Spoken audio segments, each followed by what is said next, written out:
বঙ্গোপসাগরে যে নিম্নচাপ তৈরি হয়েছিল, যা ক্রমেই শক্তি সঞ্চয় করে গতকাল গভীর নিম্নচাপে পরিণত হয়, যার জেরে দক্ষিণবঙ্গে টানা বৃষ্টির লাল সতর্কতা ছিল দক্ষিণবঙ্গের একাধিক জেলায়।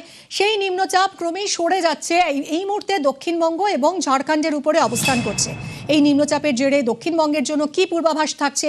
উইকেন্ড কি তাহলে বৃষ্টিতেই ভাসবে রাজ্যবাসীর? আমরা কথা বলবো। আমাদের সঙ্গে রয়েছেন আমাদের প্রতিনিধি বিশ্বজিৎ। এই মুহূর্তে নিম্নচাপ যেখানে অবস্থান করছে, তাতে দক্ষিণবঙ্গের জন্য এই উইকেন্ডের কি পূর্বাভাস থাকছে?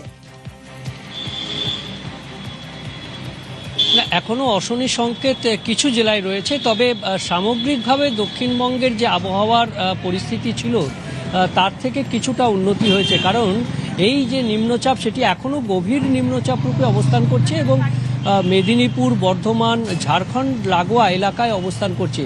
তার ফলে শুধুমাত্র পূর্ব মেদিনীপুর এবং উপকূলের দুই জেলা, পূর্ব মেদিনীপুর এবং দক্ষিণ 24 পরগনা, এই জেলাগুলিতে বৃষ্টির এখনও আশঙ্কা রয়েছে। শনিবার পর্যন্ত উপকূল ও পশ্চিমের দু একটি জেলাতে ভারী বৃষ্টির সম্ভাবনা রয়েছে। আজ এবং আগামীকাল, আজ 6 জেলায় ভারী বৃষ্টির সম্ভাবনা, আগামীকাল 2 জেলায় ভারী বৃষ্টির সম্ভাবনা রয়েছে। তবে ভারী বৃষ্টির হলুদ সতর্কতা রয়েছে, অতি ভারী বৃষ্টি বা লাল সতর্কতা নেই, যেটা গতকাল পর্যন্ত ছিল। মৎস্যজীবীদের জন্য আগামীকাল পর্যন্ত সতর্কতা থাকছে, কারণ সমুদ্র এখনও উত্তাল রয়েছে। তবে রবিবার পর্যন্ত বিক্ষিপ্তভাবে বৃষ্টি হতে পারে, বজ্রবিদ্যুৎ সহ বৃষ্টি হতে পারে দক্ষিণবঙ্গের বিভিন্ন জেলাতে। কলকাতাতেও রবিবার পর্যন্ত বৃষ্টির সম্ভাবনা থাকছে, 2-1 পশলা বৃষ্টি হতে পারে।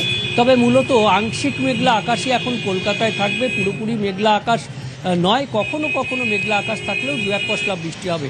তবে দক্ষিণবঙ্গের যে দুর্যোগের আশঙ্কা ছিল, সেই দুর্যোগ উপকূল ও সংলগ্ন জেলা ছাড়া বাকি জেলাগুলিতে তবে আবহাওয়ার কিছুটা উন্নতি হবে, এমনটাই জানাচ্ছে আলিপুর আবহাওয়া দপ্তর। কারণ ঝাড়খণ্ডের দিকে এই নিম্নচাপ সরে যাচ্ছে। মিমি, সঙ্গে থাকো বিশ্বজিৎ।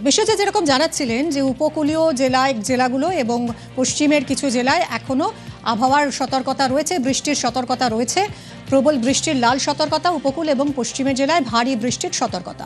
প্রবল বৃষ্টির আশঙ্কা পশ্চিম মেদিনীপুর এবং বাঁকুড়ায়, কিছু অংশে 200 মিলিমিটার বৃষ্টির আশঙ্কা। কলকাতায় ভারী বৃষ্টির সতর্কতা না থাকলেও বৃষ্টি হবে দিনভর। 15 আগস্ট পর্যন্ত মৎস্যজীবীদের সমুদ্রে যেতে নিষেধাজ্ঞা জারি।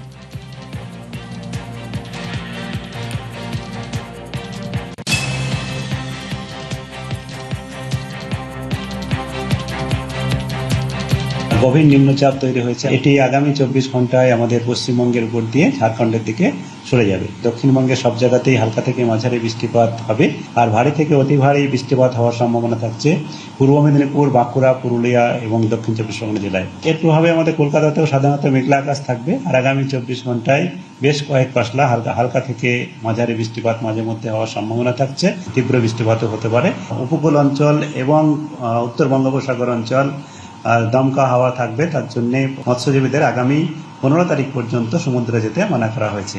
উত্তরবঙ্গে এখন আমাদের বজ্রবিদ্যুৎ সহ কিছু বৃষ্টিপাত হওয়ার সম্ভাবনা রয়েছে, অনেক জায়গাতেই হালকা থেকে মাঝারি বৃষ্টিপাত হবে, আর তার সঙ্গে 1-2 জায়গায় ভারী বৃষ্টিপাত, বজ্রগর্ভ মেঘ সঞ্চার হয়ে যেতেও পারে। তবে 16-17 তারিখ নাগাদ উত্তরবঙ্গে সামান্য বৃষ্টিপাত বাড়তে পারে।